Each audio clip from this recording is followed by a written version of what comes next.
ఏమైంది మచ్చా? 3 నెలల సాధ్యపడిందా? నిజమా 3 నెలలైంది నాకు అనారోగ్యం వచ్చి. మావా వాటికెట్టేందుకు చెవులే మోస్తారు. నోరు మూస్తే కక్కలేం కదా, అందుకే చెవులు మూస్తారు. బ్రెయిన్ వాడాల. కక్కేసావు కదా, ఇంకేంటి దానం తీసి బాధపడితే 20 రూపాయలు ఇడ్లీ పేస్ట్ పుచ్చింది. అనారోగ్యం వచ్చిందని బాధ, ఇడ్లీ పుట్టిందని బాధ.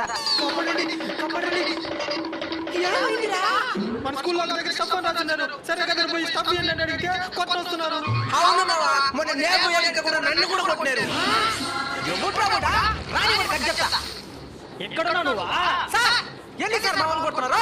తాగి తెచ్చినప్పుడు పరికారం స్టఫ్ అంటున్నారు. మేము చదువు చెప్పేది ఏదో స్టఫ్ ఇచ్చేదా? ఈయనప్పుడు మరి స్టఫ్ అని రాయలేరు. ఒరేయ్ అది స్టఫ్ కాదు, స్టాఫ్ రా.